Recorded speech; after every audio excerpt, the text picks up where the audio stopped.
Fala, gente amiga, tudo bom? Eu sou Carlos Lose e esta é a Batata Espacial, o seu site de cultura nerd e de cultura em geral na internet. Meu canal no YouTube é o Carlos Eduardo Lose Rezende. Lose se escreve L-O-H-S-E, Rezende se escreve com Z. Se inscreva no canal, toque o sininho das notificações para saber quando tem vídeo novo, curta, compartilhe e comente. Venha participar das nossas discussões sobre cinema, séries, culturas e outras coisinhas mais, tá? E hoje vamos falar novamente sobre cinema, tá? Já estamos aí no fim de semana do dia 10 de janeiro de 2025, tá? Esse fim de semana foi recheado de estreias, tá? Vou tentar falar de algumas delas aqui com vocês, tá? E hoje eu quero trazer para vocês uma coisa muito importante, tá? Um filme chamado A Semente do Fruto Sagrado, uma coprodução Alemanha, Irã e um outro país agora que eu não me lembro, tá? Que é o representante da Alemanha para tentar o Oscar de melhor filme estrangeiro, né, o melhor filme em língua estrangeira, né, como se fala hoje em dia, né? E o que que acontece foi um filme que teve que ser feito de forma clandestina, né? Ele foi rodado no Irã clandestinamente, tá? E foi finalizado fora da Europa, né? O diretor teve que se exilar, né, na Alemanha e tudo, né, coisa e tal, né, para poder finalizar o filme, né? E ele não tem como voltar ao Irã depois de um filme desses, né? Que a gente sabe que o cinema iraniano é famoso pela sua combatividade, né? É um cinema que está realmente desafiando, né, o regime lá dos ayatollahs, coisa e tal, o Estado teocrático, né? E geralmente a reação desse Estado teocrático é extremamente violenta, né? A esses questionamentos, né, que o cinema iraniano acaba trazendo, né, para a sociedade. É a Revolução Islâmica, né, que ela acabou sendo de uma certa forma necessária, até porque o regime do Shah Reza Pahlavi também não era uma coisa fácil, né? Até porque era um regime que colocava o Irã totalmente subjugado aos interesses imperialistas do Ocidente, né? Mas também o que foi colocado no lugar foi um Estado teocrático que por muito tempo foi até o regime mais aberto do Oriente Médio, mas depois a coisa deu uma recrudescida, né?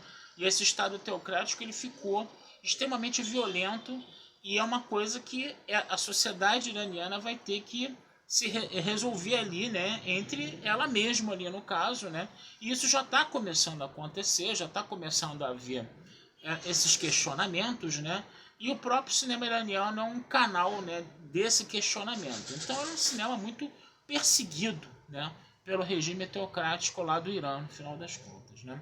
Mas vamos falar do filme, tá, gente? Lembrando que eu tenho que dar spoilers aqui, tá? Um filme de 3 horas praticamente, 167 minutos, tá? E se você ainda não assistiu o filme, já saiba que vai ter spoilers aqui. Para o vídeo, vai lá ver o filme e depois volta aqui, tá? E apesar de ser um filme de quase 3 horas, né? Que a gente sabe que é uma coisa um pouco cansativa às vezes, né? Mas esse filme não. Esse filme ele vale cada minuto, tá? É um filme que ganhou, outra coisa que eu esqueci de falar, tá? Concorreu ao Globo de Ouro, né? E ganhou o prêmio do júri da crítica em Cannes, né? Então é uma coisa assim que de valor, de bastante quilate que está passando em nossas salas de cinema e vale muito a pena vocês assistirem. Mas qual é o plot do filme? Vamos lá, sempre dando spoilers aqui, tá?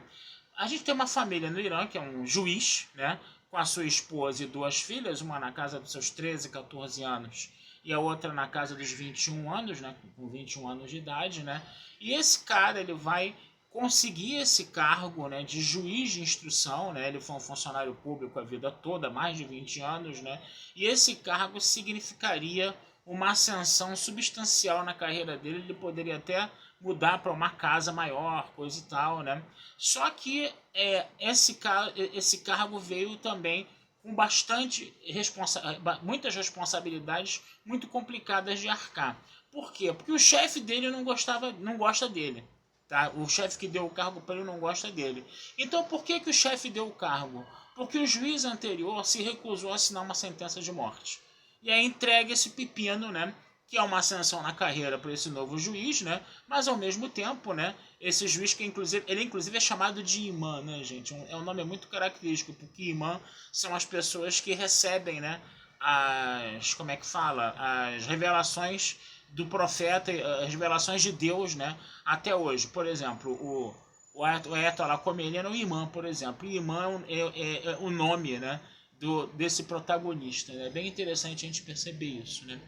E aí o que acontece? Ele vai ter que começar a assinar sentenças de morte. né? E ele inclusive anda com uma arma, né? Porque é um cargo que exige um certo risco, né? Porque as pessoas que estão... Não, a sociedade não está aceitando muito aquelas condenações à morte e começa a perseguir esses juízes também. Então ele é um cara que está ali sob a constante tensão de estar sendo veladamente ameaçado pela sociedade em que ele vive e de ser obrigado pelo governo a dar, né, essas sentenças de morte, né? Essas duas meninas, que são as filhas dele, né, elas vão ter que começar a se comportar de forma adequada, né, segundo as orientações da mãe e do próprio pai, né?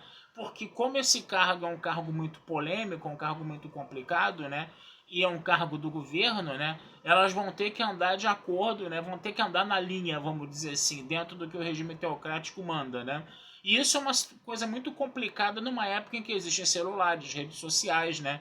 Que as pessoas fazem vídeos, né? Então elas vão ter que tomar cuidado para não ficarem expostas na internet, tá?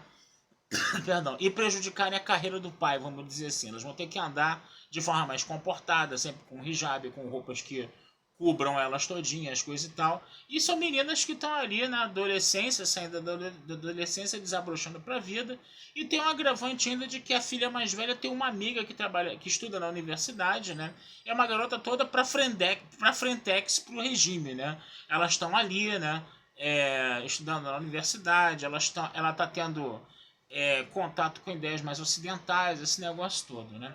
Só que um grande agravante vai aparecer no filme, porque isso tudo vai acontecer no momento em que está tendo aquela série de manifestações no Irã contra o hijab, quando aquela menina foi assassinada, né, que tirou o hijab, né, isso foi real, né, e a mídia do Irã falava que ela tinha morrido de infarto na delegacia. Então o filme ele vai começar a mostrar várias cenas, né, que foram filmadas por celular por populares na rua, tá? Das repressões a essas manifestações, e você vê as forças de segurança, a polícia do Irã, matando muita gente, mas matando mesmo, entendeu? E o filme mostra isso de uma forma totalmente crua, né? Ele mostra todas essas imagens de celular que as pessoas gravaram na rua, entendeu? Da violência policial a essas manifestações, que foi uma violência extrema, uma violência extremamente bárbara, né? E o filme mostra isso. O filme não dá nenhuma aliviada na parada, ele mostra mesmo de forma bem crua, né? Nesse contexto, né, essa amiga e essa filha mais velha vão estar saindo da universidade, elas sem querer vão parar numa manifestação e a amiga acaba tomando um tiro de chumbo grosso no olho, né? Elas precisam levar a menina para casa delas, né? Muito a contragosto da mãe, que a mãe já estava reclamando que aquela garota não era uma companhia adequada para elas, vamos dizer assim, coisa e tal. E aí elas vão ter que cuidar da ferida da menina, e a menina depois acaba indo para casa, né? E as filhas, não, você tem que ir para o hospital, mas se eu for para o hospital eu vou presa, não sei o que. Não, e a mãe não queria a garota lá, a mãe ficou cuidando da garota, chorando inclusive, né? A mãe chorando, né? Mas ela continuou dentro daquela filosofia teocrática, né? De que essa menina não pode estar aqui, ela tem que ir embora, coisa e tal, né? E aí depois a garota foi presa no alojamento da universidade, ela voltou para o alojamento da universidade, ela foi presa e desapareceu. E aí as duas irmãs ficaram desesperadas, elas queriam informações, né? E aí a garota desapareceu, a mãe ainda foi atrás de uma amiga de um cara importante lá, coisa e tal, né? Mas no final das contas a garota acabou sumindo e não se teve mais informação, praticamente mais nenhuma informação dela. A garota simplesmente desapareceu. Para piorar a situação, o que realmente agravou, o que realmente conduz a história é o seguinte: a arma do pai desapareceu. A arma foi perdida, ela se desapareceu completamente. Não se sabe se o pai esqueceu a arma em algum lugar, não se sabe se foi as filhas que tiraram a arma do pai, não se sabe se foi a mãe que tirou a arma do pai, né? Isso daí não importa. O que importou foi o seguinte: a arma desapareceu e isso ia ser um grande prejuízo para a carreira do pai, porque ele ficaria desmoralizado, porque ele não teve a responsabilidade de guardar uma arma com ele, e para piorar a situação, isso daí ainda daria 3 anos de prisão para ele. Aí o pai surtou de vez, né? O pai pirou de vez, né? No final das contas, né? E o pai começou, né? A perseguir as filhas em casa e a esposa em casa, né?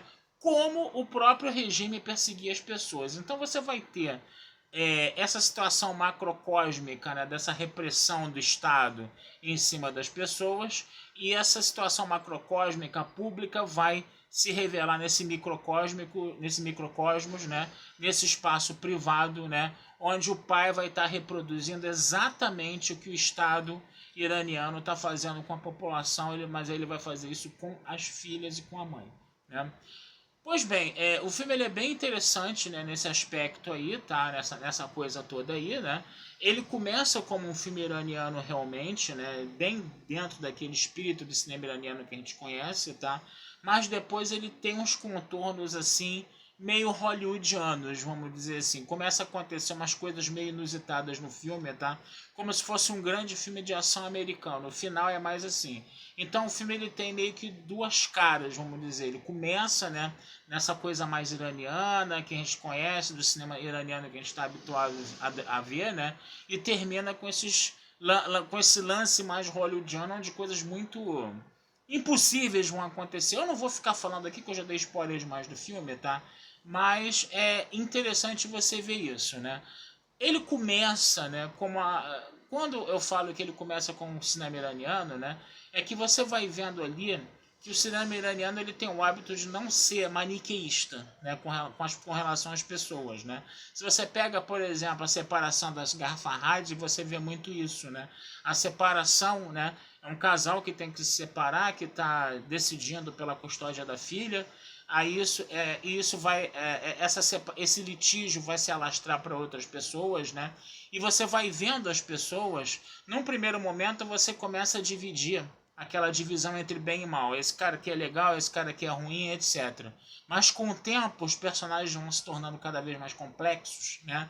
E aí você vai vendo que os personagens também têm seus pontos de vista e na verdade ninguém ali é bandido, ninguém ali é mocinho. Todo mundo é vítima do Estado teocrático no final das contas, né?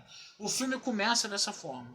Todo mundo é vítima do Estado teocrático, inclusive o próprio imã, né? Mas no final, né, o imã vai se tornando o grande vilão da história. E se torna um vilão assim, né? Completamente surtado, completamente translocado, né? E você tem uma vitimização total das mulheres, né? Desse filme, né? Que são as filhas, né? E a mãe, né? E a menina também, a amiga que tomou um tiro na cara, né? No final das contas, né? Então, o que acontece? Nesse filme, inicialmente, você complexifica um pouco as coisas. O próprio imã é um cara que está atormentado, porque ele também está com os juízos de valor dele também em xeque, né, com esse cargo dele, né? A mãe também tem aquele discurso altamente conservador, mas ela também sofre, ela tá reforçando esse discurso conservador muito mais pelo medo do que por convicção, né? E você vai vendo essas coisas sendo trabalhadas, né? Essa complexificação dos personagens sendo trabalhada na primeira metade do filme. Agora a segunda metade do filme descambou para uma parada mais hollywoodiana mesmo, de maniqueísmo de bem e de mal mesmo, tá? E a gente vai vendo, e isso, eu confesso a vocês sabe, isso acabou me deixando um pouco chateado com o filme, né? Eu acho que essa complexificação dos personagens, entendeu? E de todos eles serem vítimas do regime, o grande vilão do filme é o regime, né, no caso, né? Eu acho que essa toada deveria ser levada até o final. Mas acabou ficando uma coisa mais... A coisa descambou um pouco mais pra ação, vamos dizer assim. Você tem dois filmes diferentes ali, tá? E a duração enorme do filme. Mas o grande barato do filme é que ele prende a tua atenção do início ao fim, tá? São quase 3 horas de duração, mas você fica ligado no filme o tempo todo. E é um filme que vale muito a pena assistir, gente. E por que a semente do fruto sagrado?